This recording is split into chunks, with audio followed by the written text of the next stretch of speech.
Well, hello and welcome everyone to today's webinar. My name is John Morton. I focus on our platform technology here at Ridgeline as well as AI. And today we're excited to have a conversation around, do I build AI on top of our legacy architecture environment, or do we take the path of buying AI? And perhaps those can both coexist, and we have a point of view around that as well.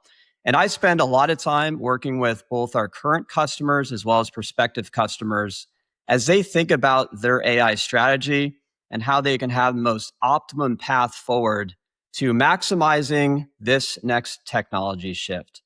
So today, we're going to cover off on a number of different topics. And where I wanted to start is in the fact that AI is here, and many firms have been experimenting and or implementing AI over the last 18 to 24 months. And what we've seen is that these models continue to evolve, continue to innovate, and is really at an unprecedented rate. And you combine that with the mandates that exist within our firms from our executives and from our boards to gain leverage from this technology, to implement it within our operations, how we can better serve clients, how we can generate alpha, how we can drive competitive advantage. And you have that mix of mandates plus the accessibility of these tools, of these capabilities, and firms are trying to grapple with how do we move forward in a strategic and methodical and very thoughtful way. And you have legacy architectures in some cases. Many of the prospects, many of the customers we talk to have older technologies, disparate systems and data. And do we layer AI on top of that context, or do we find a different path or avenue forward? So we're going to talk about that today. And we're going to do so through the lens of these four key areas, which are key ingredients really to any effective AI strategy. Number one centers around the data problem that firms are trying to wrap their arms around. And it's not just the data piece, but it's how do we feed the right context into these models at the point of inference from either a user or from an agent. So we'll start with data context. Second is agentic workflows and capabilities. This is the real unlock as we think about AI. A few years ago, there was a lot of buzz around agentic AI, and we didn't really see the fruits of that or any practical use cases. But these models have accelerated to a point where we can drive automations, create code, create applications, loop them through certain tasks. And it's really incredible the power of what is possible. However, they need to be guided down very strict lanes so that we minimize risk and we're maximizing the effectiveness of their output. So we'll talk about that from a build versus a buy perspective. Open architecture is paramount, especially as we think about the hybrid operating model of the future, where it's going to be both us as humans as well as agents interoperating together on operational tasks and things that are happening day to day across the firm. And we interoperate with technology using UI, user interface. Agents operate at a different level through either APIs or a command line interface or through MCP tools. And so having the core architectures within your firms be able to support those open standards is critical as you think about the long-term strategy of gaining leverage from this technology. And then lastly is the through line of security and trust, important throughout all of these core areas of your AI strategy. And these are supported fundamentally by having the right technology and having the right data architecture in place to be able to allow AI to run effectively, to produce relevant outputs, to do so with an eye on cost optimization as well, because token budgets are being burned through and we're seeing this across the news. So how do we do this in a way that is governed, that a way that is budget conscious, that a way is maximizing the outputs and really centering around return on investment and value centricity? So with that in mind, where I'd like to start is where we spend a lot of time working with our customers and prospective customers as they begin thinking through their AI strategy. And when we lift the hood on many firms' operations today, what we see is a lot of moving parts. And the left side image is a cartoonish view of the building blocks of disparate data and technologies that often represent the firm's front, mid, and back office operations. And they're supported by core systems that have been built in the early 2000s, sometimes in the 90s, that are client server. Some of them are still on premise. Some of them have been moved into the cloud in what's called a hosted model, which is really the same architecture, just moved into a different location. And then you're connecting back through remote desktop or through Citrix Zendesk to be able to manage those environments. Some of these technologies are cloud native, like a HubSpot or Salesforce for CRM. And there's a lot of peripheral and secondary systems that support the firm's operations, offline Excel processes. And this was really the opportunity that we saw at Ridgeline, is how do we simplify this technology stack? How do we breathe life and help modernize this technology? And what we saw from the incumbents who have really owned this space for a long time is there wasn't a lot of innovation. It was a lot of layering of additional data and user experience and AI on top of this legacy architecture. And that really doesn't solve the fundamental problem that these technologies are disparate. And frankly, they're just old at the end of the day. And down the middle of this slide, what you see is 6 key dimensions that really create the baseline foundation for being able to realize an effective AI strategy. The data needs to be cleaned, normalized, you need to have a semantic layer. Ridgeline solves for a lot of that with how we brought together our architecture. We'll talk a little bit about that in a moment. Having a clean entitlement and role-based security model across how data is accessed across these different data stores, very important, especially in the context of AI. How interoperable are these systems? Can you only do read requests to the data, or can you read and write? A lot of these core systems have limited API capability, and were really built in a world where it was all batch and file-based types of processing. Workflow, also very paramount. Workflow needs to have a harmony. It needs to be native to how these systems operate. And if it's something that's bolted on or it's manual offline through paper, that doesn't help to free up capacity. And it really needs to be driven from a platform perspective in order to automate tasks. And then the last 2 are also very important from a platform perspective is how do we drive for scale? Agents operate in a very different way. They can operate in parallel processing. They can fan out sub-agents. And to have systems that can scale out very quickly and elastically is an important attribute. And then finally is governance. And so these are all critical ingredients, and we'll unpack these as we go. But really, it starts with having the right fundamentals of technology architecture and data architecture in place to really harness the power of these intelligent models and to gain the maximum outputs instead of having to reason through many different disparate data sources, security contexts, credential stores, and perhaps provide a result that is useful versus a generic type of output. So with that in mind, let's now dig into the first topic around data context. So data context, really at the core data context is having a strong data architecture. And to connect this into our own personal lives, let's just say we bring up our favorite large language model and we ask, what should I make for dinner? We provide no other context other than what should I make for dinner? The model is going to do its best to give you an answer based on the probability of what it thinks is a good answer and looking at all of your other chats from what it can grab from memory to produce an output that is hopefully reasonable and hopefully adds value for you.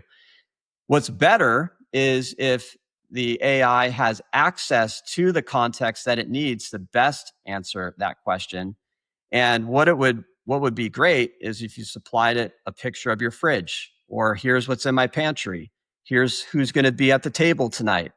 What are your preferences or dietary restrictions? Then you get a wow factor in a result from the prompt. And that is the type of response that keeps you coming back for more and more. that's what leads to outputs that are effective and that can maximize the results of this technology. And the same goes for agents as well. Agents need data context.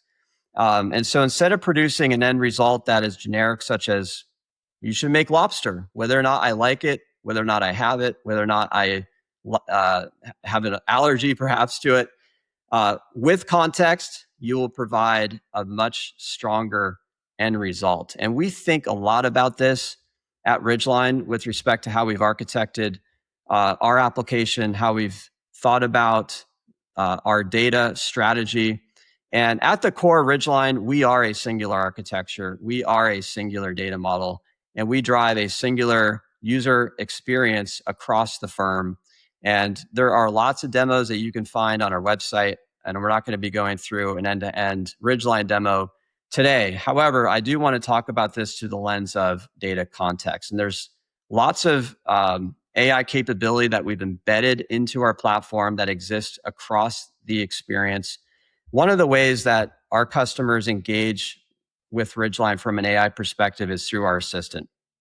And this is not a chatbot from what you may have interfaced with other applications or the chatbots of 2-3 years ago that can only do a limited subset of things. This is a assistant that has been architected specifically for Ridgeline. We've modeled this based on how Claude works. This is built on Claude's models. And it is designed to work across the platform, to work across the data. It is packed with tools and skills to be able to answer questions and provide relevant outputs in the results. It can generate code. It can create outputs and documents. It's very robust in its capabilities. We'd love to spend more time with you unpacking what is possible here. But just in the sake of time and the example of data context, what I'd like to do is just have a simple scenario here where we're going to be preparing for a meeting with Liberty Public Schools. So let's say we're an institutional asset manager. We have an upcoming quarterly review. And I'm going to swap out the name of Liberty Public Schools and target the object itself.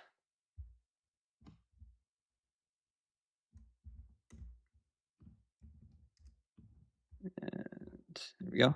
And what that will do is it will rally the intelligence around that specific object within our system, which will greater enhance the overall context. It's optional, but it's just a nice feature that we put in there. If you've @tagged somebody within Microsoft Teams or @tagged somebody on LinkedIn, that's sort of the thinking here. We can tag a portfolio, we can tag a report, we can tag a client record. And what we want to do is pull in data across the platform. So we want to go grab all the relevant notes from last meeting. So AI needs to figure out, well, what does last meeting even mean? Grab the action items. So that's from a client management perspective.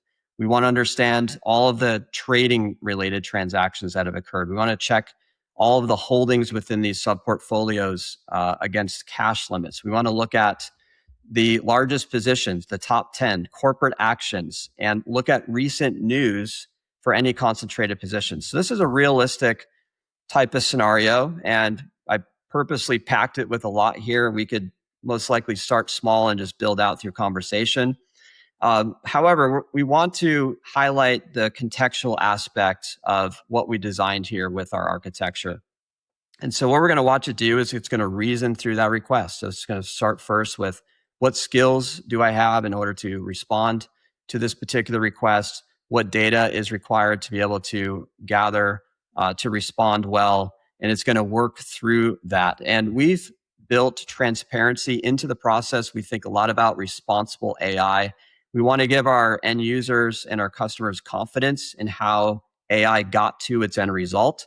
And so in real time, we're going to watch it work as it reasons through across this request, across the different data. And as it gets to the end, we can then work that chain backwards to know exactly how it got to its end result. So this takes roughly 60 seconds or so to run. And just for the sake of time, I have one that I ran prior, so we can just cut to the chase and look at the end result. So what we see here is the end result output is one, we have a nice summary at the top of total assets under management. the breakdown of each of those questions that I asked while providing the notes and the action items. So it's going to detail out with specific dates, summarizing the key points of the discussions, action items and touch points since the last quarterly meeting, the trading buys and sell transactions, the cash balances against each of the sub portfolios with the definition of the mins and max. So we can see we've got some outliers and things to handle there. The largest positions across the sub portfolios, as well as recent corporate actions relevant to the holdings within these portfolios. And then finally, we have recent news. So this is a great starting point. We could continue to ask questions, look at performance reports, pull in additional details here. But this aspect of having the right data, the right context, helps to provide outputs here that are useful and that keep the users coming back for more, because it's helping to streamline work and really take the work away from the actual work. Another quick example we want to see and look at here is from an agentic AI perspective. So we have a number of agents that we deliver within the platform. One of these is our post-trade compliance agents. And this agent's job is to help pinpoint exactly why a violation has occurred. We want to help compliance teams get out of the business of data gathering and to really help summarize at the point of violation, here is why this is taking place. And we could look at any one of these, and it's going to provide a nice snapshot summary of exactly why this is taking place. As a result of trading activity, as a result of market movement. So at the top, we have the header here of the actual rules. So it's a concentration rule. And what AI is doing at the point of violation is it's gathering all the contextual detail, it's pulling it back, and it's summarizing it.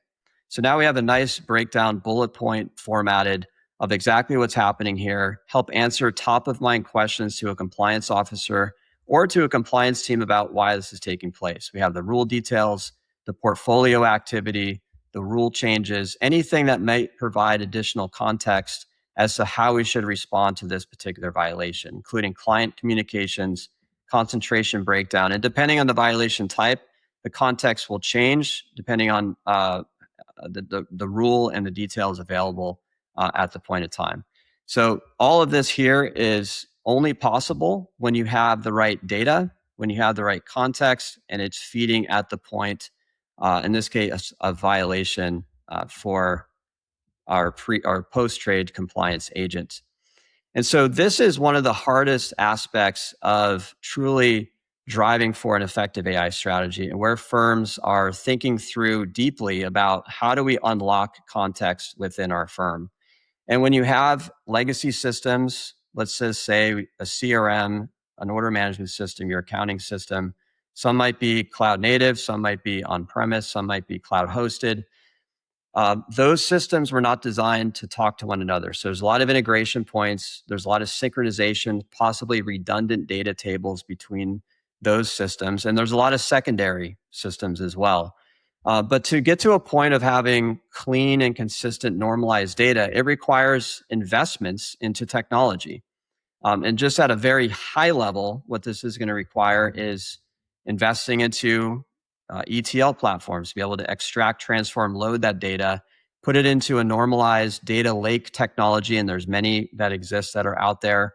When you remove the data from the source systems, we need to understand the security context, so that needs to be reapplied. We need to tie back into the context back, and then you can layer in the intelligence.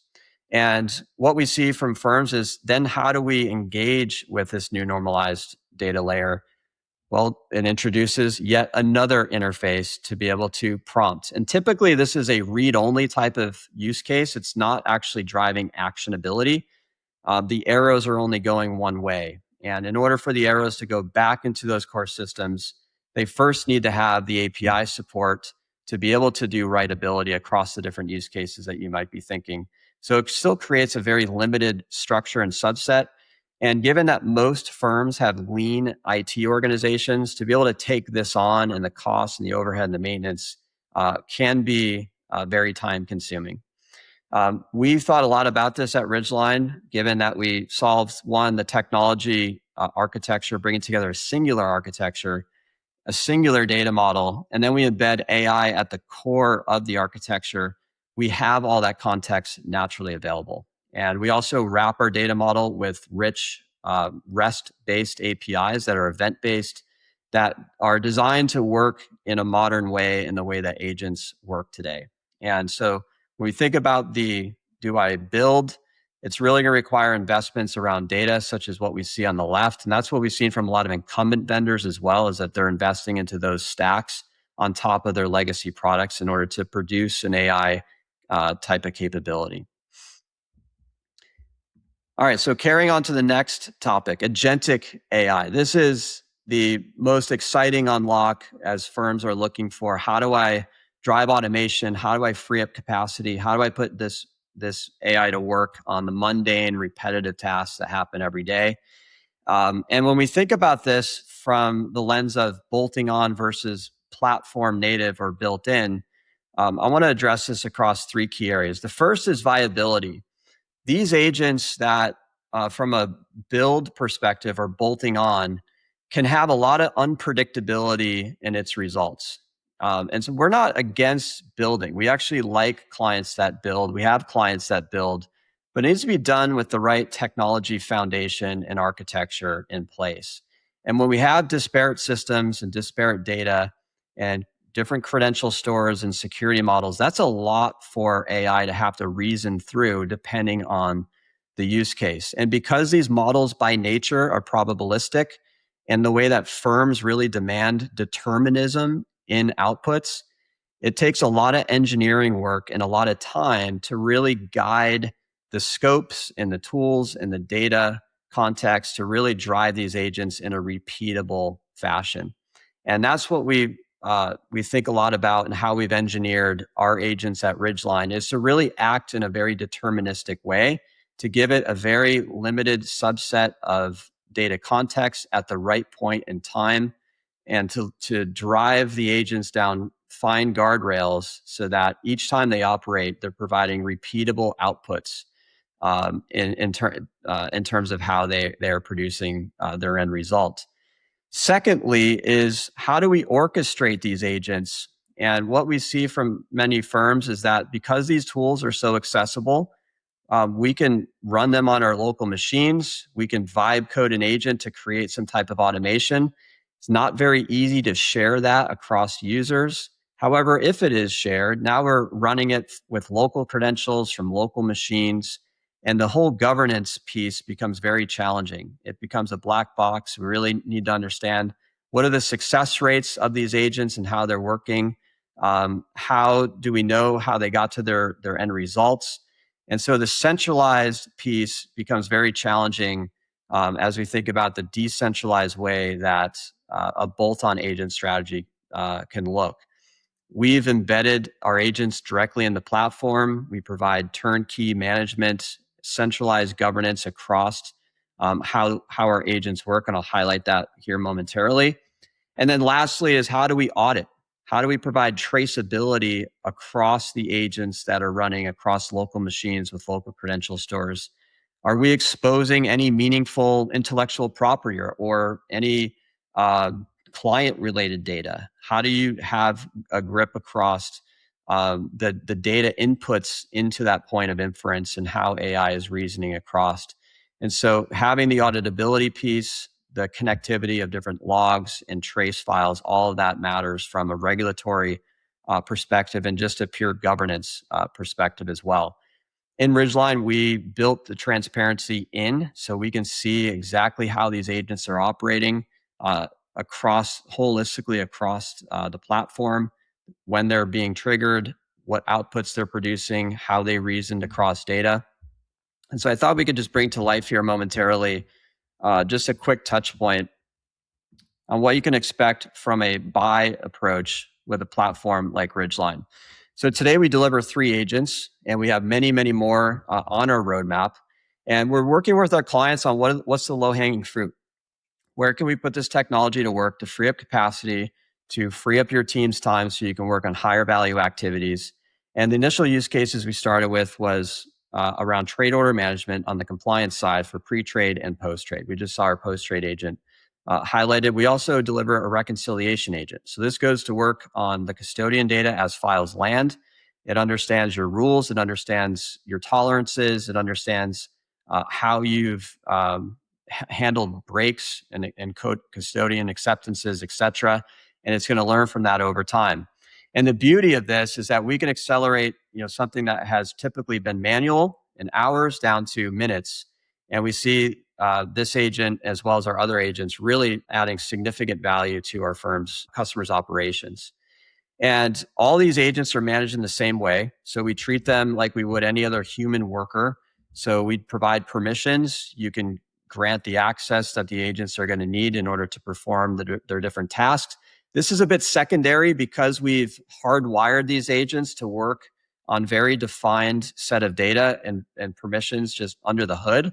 But this just provides another level of governance on top so that we can really ensure that they're going to only be able to do certain things within Ridgeline. And then we also provide managers. So these are the human in the loop equivalents of observing the outputs, observing any notifications or tasks. We're not implementing any automated changes or writes within Ridgeline without a human in the loop aspect of that. And so that can be configured. And then every firm operates differently. So we provide our clients the ability to add custom instructions so that at the point of inference within, in this case, around custodial data, it can include additional information and context about how your firm operates. And this just provides more tailored outputs to help drive the agent down a path that is more relevant to your firm and to your custodial data. The observations tab, so these agents operate on a loop and they will be triggered based on new data landing. So as a file lands, it's going to trigger the agent to run. And we can observe exactly when that happened, what it looked at, and it's going to generate a work stream from that.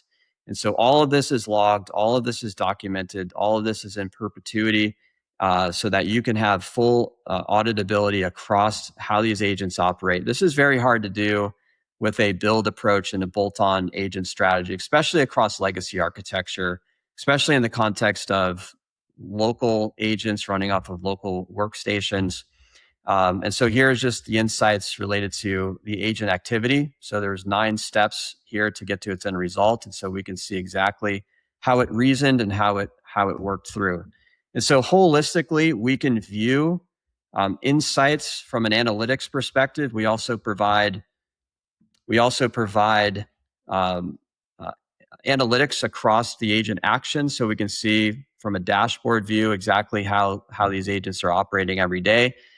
What they're interacting with, the different observation loops, in this case, from a pre-trade, from a post-trade compliance, what are the different violations that it worked through today, as well as from a recon work stream. So again, platform versus bolt-on, there's a lot of items here to think through as you think about your AI strategy. And we believe that both can actually coexist. When you have the right technology core, the right data foundation in place, the right security and governance in place, that there are things that are going to be your center of excellence. And I'll talk about that here in a moment when we talk about open architecture. But just from a future state perspective, we see a hybrid operating model, humans and agents operating together. So at the top of this slide is representative of the different roles that would be interoperating within Ridgeline. And then we're investing into our agents. So everything below here, each rectangle represents the different agents that are part of our roadmap where we're working with our clients. And we see the mix of both human operators as well as agent operators working within the same platform off of the same data and streamlining work and really driving for maximum output in efficiency and in productivity. So next one, open and scalable architecture. This is very important in the world of how agents operate. You may have seen headlines from a lot of software as a service companies about having headless architectures. And Ridgeline is built to support a headless future. We see a world where both humans will be working through user interface and agents are going to operate through command line interface or through APIs or through MCP. And so I want to address this through the lens of 3 core pillars.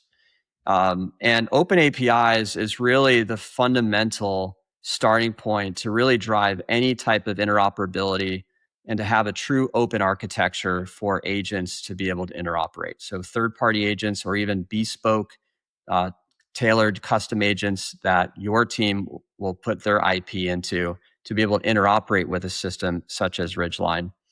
And so limited or core systems that are legacy have very limited API surfaces. A lot of these systems were built pre-APIs, and they're really not designed to work in the way that agents work. That are more iterative, that are more uh, micro event based. And file-based, batch-based loads is really not the most efficient process to be able to drive write and action steps back into a core system. We've designed Ridgeline to be very open from day one, API first. We provide a RESTful interface across everything that we can do within it from a user interface perspective. So it just drives a lot of flexibility. And that core of our REST architecture allows us to deliver a very feature-rich model context protocol, which we'll be releasing later this year. We're very excited about it. It will be bidirectional in nature. But what we're seeing in the space from those who even offer an MCP server is that many of them are read-only. So you can only ask questions. You can't act from an MCP tool perspective. And so it's because of those limited APIs that exist that really hamstring and limit how far you can take a model context protocol server. We're freed up from that. We have the architecture, we have the data, we have the APIs. And so our MCP is going to be very interoperable, bidirectional, and really allow you to work across many different use case types and to be able to have those read and writes across the system. And then lastly is elastic scalability. Legacy systems were not designed to just quickly scale out. They were designed for provide more memory and create more CPU, essentially buy a bigger box if you want to scale. And the way that we're seeing agents work is they are operating in parallel. They can fan out sub-agents. They can work across and really drive compute very quickly and resource very quickly across systems. And Ridgeline was built for that. We are elastic. We are an AWS native architecture. So we get the benefit of AWS's elastic compute service. So we can scale out on demand based on events to be able to handle those parallel types of processing and use case, and then idle those resources back down. And all that happens automatically under the hood. Last point, security and trust. This is a massively important topic. This is really all around responsible AI. And how do we drive an effective governance strategy, a thoughtful approach to how we implement, how we audit, how we apply AI across the firm. So we're minimizing the risk of exposure of customer data or even your firm's intellectual property. And there's a lot that we can talk about here. I just summarized kind of the key 4 areas from a build versus a buy perspective, just to take into consideration. So number 1 is how many different credential stores and security models exist across a legacy environment. Typically, there are many different security models, and AI needs to be able to be authenticate and authorize across those. That all needs to be audited. It needs to be provided access to the right types of data within those systems, and that is just a lot of overhead to have to manage. Secondly is configurability. Do you have the ability to turn dials on data controls at fine-grained levels to be able to essentially gate and govern access to certain types of data across the environment? And when you have it in many different places, that's not normalized. It's very hard to do.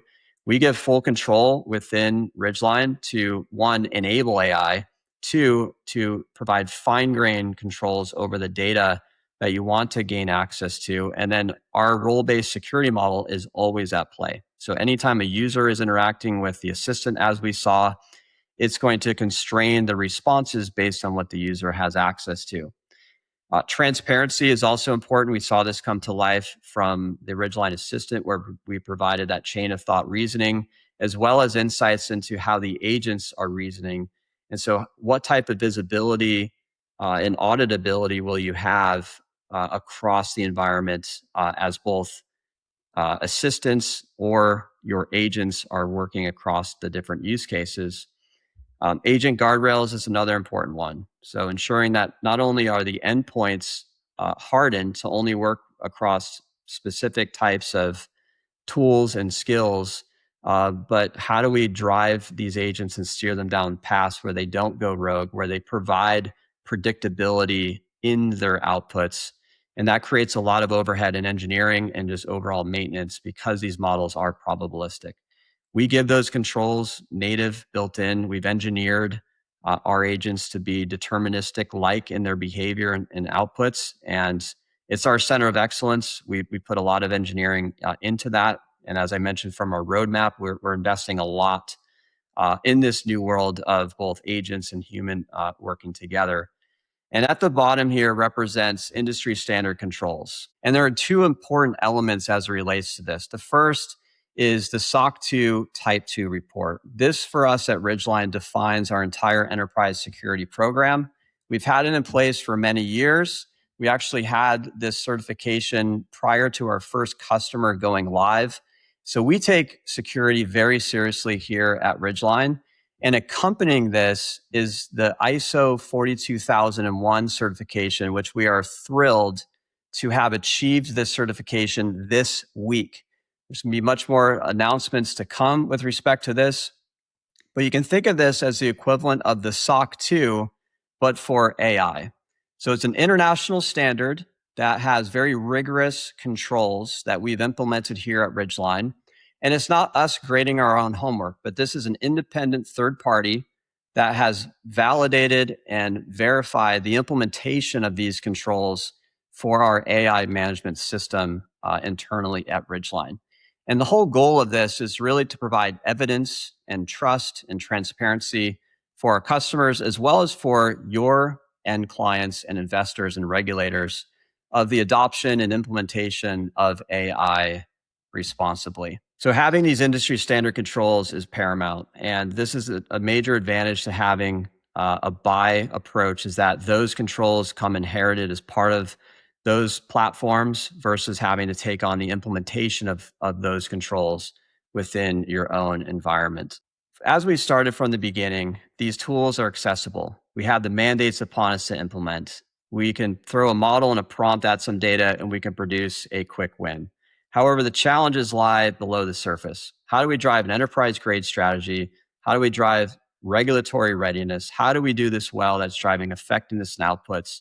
It's everything that lies below the surface that is the hard work. And this is where the total cost of ownership can truly skyrocket because of all of these unknowns.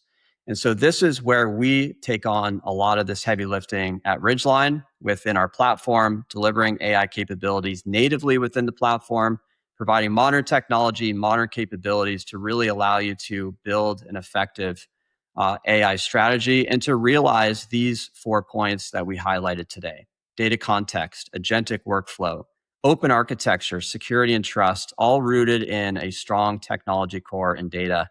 And that open architecture allows you to build, it allows you to interoperate using modern capabilities on clean and trusted data. And so we see a world where these both can coexist, where you have a mix of our center of excellence and what we're delivering, as well as what is your center of excellence in being able to build upon Ridgeline.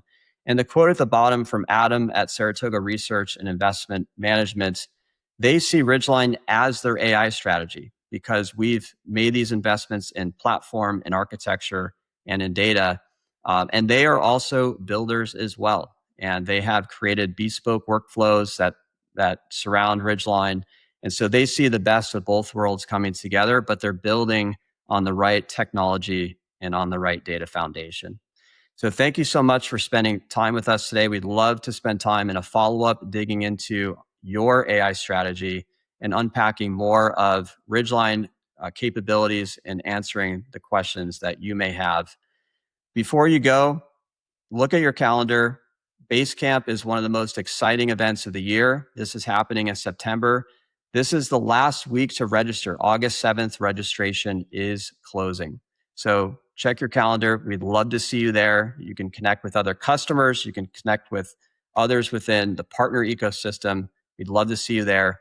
Thank you for your time today, and we'll see you on the next one.